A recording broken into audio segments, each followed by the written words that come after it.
Hey guys, welcome back to another video. This week we are going to be renovating my kitchen table, and you can see that it's got a million scratches on it and a lot of water damage, so we're just going to fix it up. So let's get started. So first off, I used this heavy duty stripper and I applied a generous amount of this to the tabletop, the legs, and the sides of the table, and you're going to let this sit for about 15 minutes before we're going to remove it. Oh, and make sure to have gloves on, of course, and I used a bristle brush. So next I used a plastic scraper to remove the old stain. You just want to scrape it off, and you want to make sure to go with the grain of the wood, because if I go diagonally or any other way against the grain, it's going to scratch the table, of course. So make sure to go with the grain and used a plastic scraper.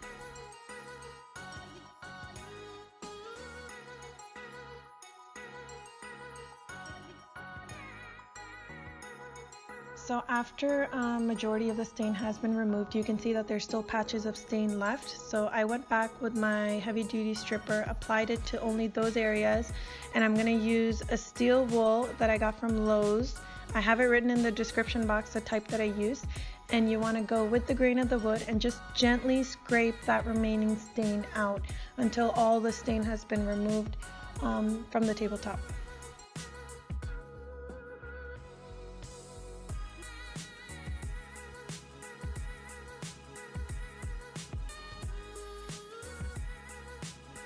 I did the same thing on the sides of the table. I'm just applying more of that stripper, and I'm going with my steel wool and removing it and scrubbing it out pretty much. So next I applied lacquer thinner to a cloth and I wiped down the entire tabletop with it, the sides of the table and the legs of the table. So the lacquer thinner just deactivates that heavy duty stripper that you had applied before, and it's just going to make sure that the new stain you're about to apply is going to adhere to the tabletop. So next I used my 220 grit sandpaper, and going in the direction of the grain of the wood, I sanded down the tabletop.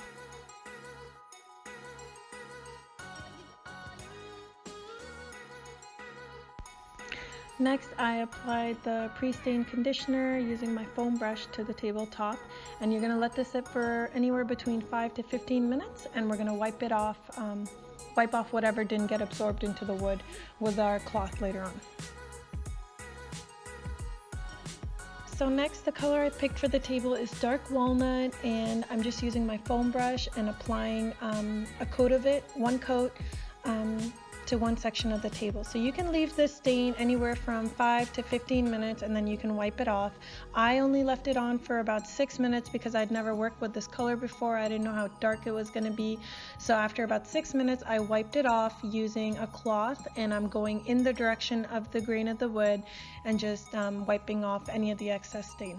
So when you're working with stain, a little tip, just make sure you stir the can every few minutes or so, because the color does tend to settle at the bottom, and by stirring it you're going to get, of course, that uniform color that you're looking for. So be sure to do that.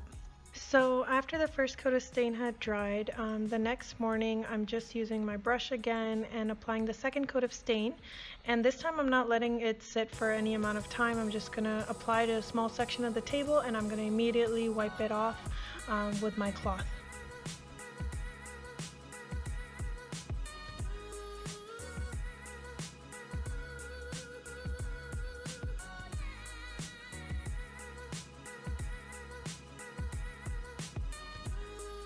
So I really didn't need to do 3 coats of stain. I'm doing my third coat of stain right here. I'm applying it and I'm going to immediately wipe it off again, not letting it sit for any amount of time.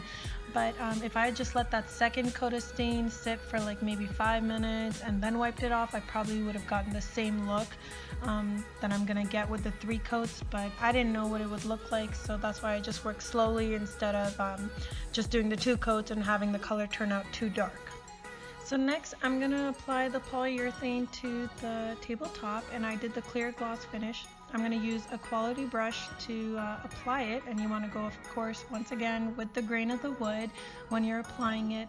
And it's better to apply the polyurethane in thinner coats than to, really clump it on and do thicker coats, because it does tend to bubble up if you do that. So I did 5 coats of polyurethane on the tabletop, and I did 3 coats of it on the sides and the legs. And between each coat, you want to give it about 4 hours to dry. And I did 5 coats on the tabletop because I have kids, and you know, the polyurethane is really the only thing that's going to protect your table from getting scratched up in the future, and it's going to give it that nice smooth finish so it's easy to clean and wipe down. So I did 5 coats, but you want to do at least 3. I would recommend 3, yeah, for sure, but I did 5. So really quickly, I just want to show you what the table looked like before. And this was the turntable that sits on top of our table, which was also scratched up. And here is the finished table. I love how this turned out. It looks completely new. I wasn't expecting it to turn out this nice, but I'm happy that it did. This project wasn't that hard. I would give it a medium level score of difficulty, and it took me 4 days to do, so it did take a little bit of time, but it was completely worth it in the end. And if you guys haven't done so already, be sure to subscribe so you get all my latest tutorials, and hit that notification bell so that you get notified whenever I do post a new video. And I will see you guys in another tutorial, God willing. Bye!